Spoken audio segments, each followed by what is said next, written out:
It's time for the Wrestling Observer Extra. One more time for old time's sake. With Dave Meltzer, right here on The Law. Live audio wrestling. And let's go. We're now smoking with the best. Welcome back. It's the Law Live Audio Wrestling. For those of you that might be calling for title bout already, don't. This is the week we're going to move it a little bit later in the show. Yeah. There's lots of somewhat angry people on the line. We will get back to your phone call shortly, right after chatting with this gentleman. We're wondering if he's angry. Yes. Dave Meltzer, that is. I'm not angry. That's the tone of the show that we're getting, though. Yeah, I can see in some cases because of the surprises, but I don't know. I mean, it's like I'm not angry. I thought that the undercard was kind of lackluster and kind of surprising how lackluster it was. I didn't think it was a great show, but. Well, we all knew what the finish was going to be, Dave, but do you think by having it be such a heavy squash of Owens that it'll actually get backlash from the fans? Because Owens is... It might. Owens is so well-liked, right? Yeah, it didn't seem to tonight, but it wasn't the pop that when he did the thing to Lesnar where you could see it was like a big success. Right. Like this one, it was like, I didn't know if they were going to boo, but it was a lackluster pop, and I'm wondering what's going to happen tomorrow when he shows up in Chicago with the belt. Mm-hmm. Chicago, too. Yeah, tough city. So it's like, I don't know. It's going to be interesting how that one is going to be interesting because, I don't know. Well, there was a few perplexing things, that being one. Along with that, just to touch on the fact that Charlotte's undefeated streak was broken tonight. I was. I didn't know if she would win the title, but because it's kind of like they're going back and forth on that stuff. But I didn't think she would get pinned and lose the streak, like sort of like. You know, they built up the streak for so long and to lose it on like Fastlane before WrestleMania. Yep. Yeah. Does that mean she's going to win the title at Mania? Which, if that's the case, then why is San Jose booked right after WrestleMania for the Raw pay-per-view? Exactly, for Bayley's hometown. Unless it's Bayley challenging Charlotte in San Jose, but then knowing the way they booked, she'll probably lose again, and that'll just make people upset here. Well, that's what we were saying. She'll keep it at Mania and then lose it in San Jose. That could happen. Yes. Dave, do you know of the plan, just last question of the pay-per-view, because there's a lot of news this week, the plan for Enzo and Cass, is it Monday looked like to break them up, tonight was kind of the same, or are they winning the titles at WrestleMania? Do you know the plan there? I don't know the plan as far as that goes, no. It looked to me like they're starting to tease breaking them up, but then tonight I didn't sense that at all.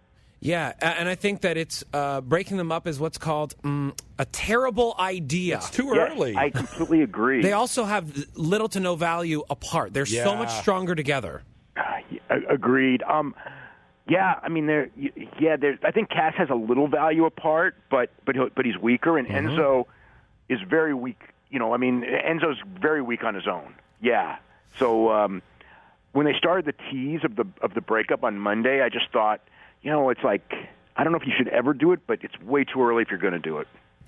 Okay. We've talked about the pay-per-view a lot with our callers and with you a bit, but there's so much news this week that we haven't even touched on. Let's start with what is potentially still one of the hottest acts in wrestling, and that is the Hardy Boys. The Hardy Boys, along with that, Bully Ray, all appeared at Ring of Honor's Manhattan Mayhem card at the Hammerstein Ballroom. Now, they also won the titles there, defeating the Young Bucks. They've said to have signed a contract with Ring of Honor. Yes. Originally you had reported that it was a long-term contract. What is the current status? I don't know about long-term. The one thing that's got me kind of interested is that I know details of it, but I don't know the time frame. Whenever I ask the time frame, I'm not getting an answer, which makes me think, I don't know. I don't know how long a term it is. Is it 3 months? Is it 2 months? Is it a year? But I can't answer that. But would Ring of Honor sign someone for that short of a period? Bobby Fish was signed for a short period. Yeah, it seems weird for me to. I think Joe wasn't under contract, but Alberto El Patron, when he came after the first WWE run, I think that he had like a very short term, like maybe whatever it was, a certain number of dates that was short. So it could be like a four event contract, possibly.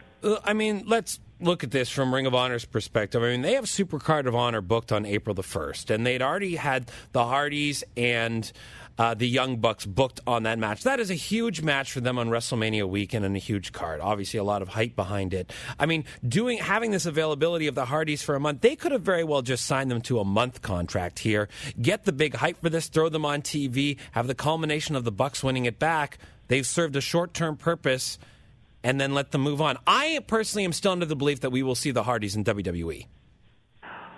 I can't. It's like. To me, the thing I got to find out is if they're going to tell the independent promoters that they work for that they're back on the market, and I haven't heard anything on that one way or the other. That will be the answer. If they're taking dates in May, then they're probably not going to WWE anytime soon. But if they're not taking dates in May, then could be. The indications I was given is that they're with Ring of Honor for a while. But what a while means, I don't know. Yeah.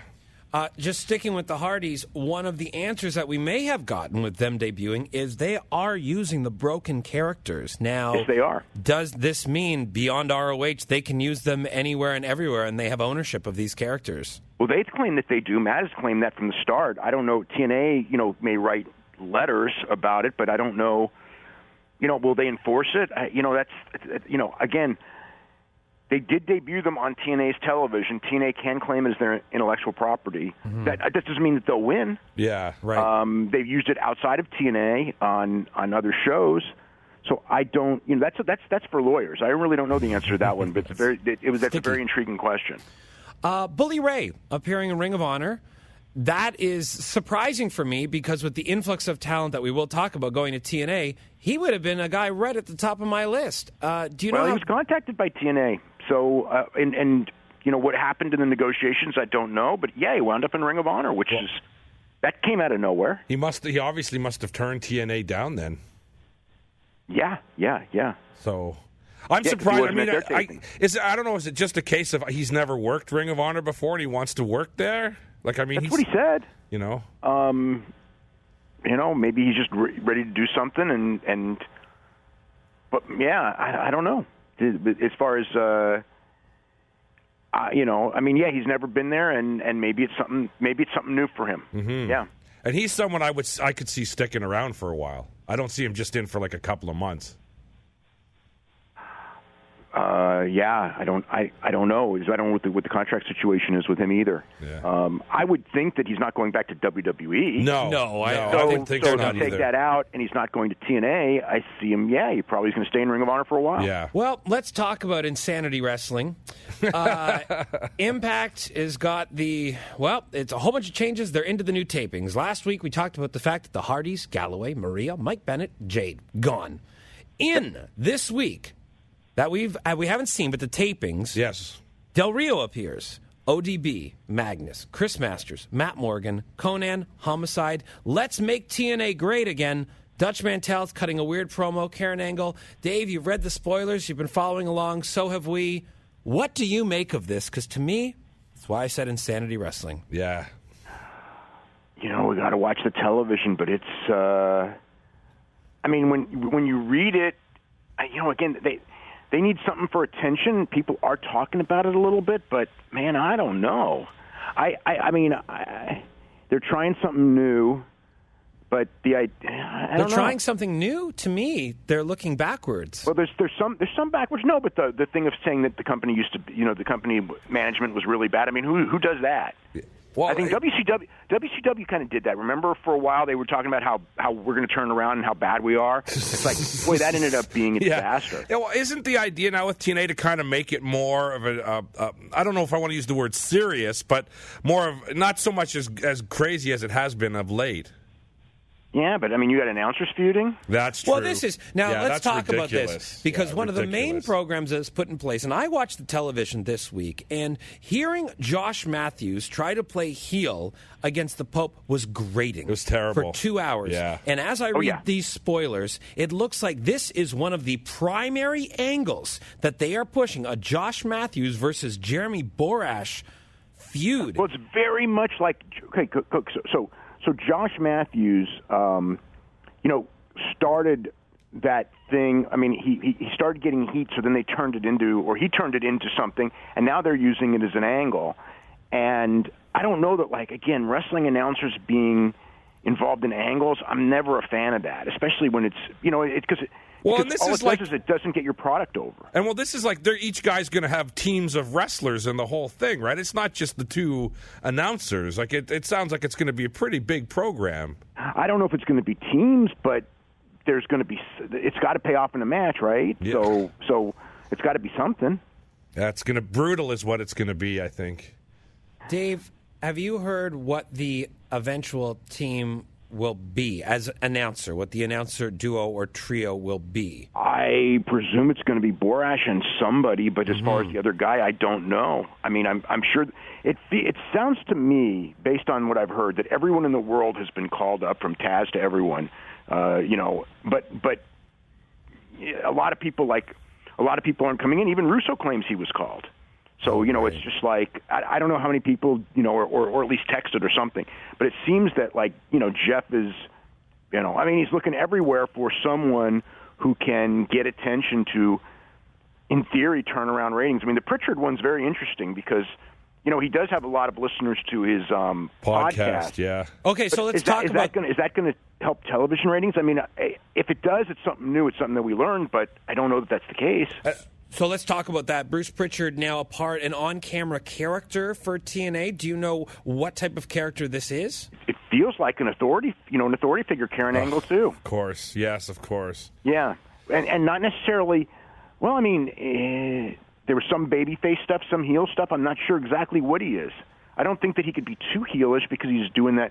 They want him to be the character he is in the podcast, and it's cross-promotion in the sense that they're going to promote they're supposed to promote his podcast. At least that's the way I heard the story. So, it's a win for him getting on television, but it's definitely weird. And just with the announcers again, too, Dave, Don West is back with the company. Do you think there's any chance we see him back on the announce desk? I think there's a chance that we see him at some point, yeah. As far as full-time, though, I don't know. Right. But as far as, do you think we'll see him? I think we'll see. It feels like we're going to see everyone at some point, and he is there. So yeah, I wouldn't be surprised. Two quick WWE points. Jack Swagger asking for his release. Has he been released outright, and what do you see as his future? Indies. I know he's talked about MMA, but I think he's a little old for that. Yeah. I'm not. If he gets a big money offer, is it possible for Bellator to make him an offer?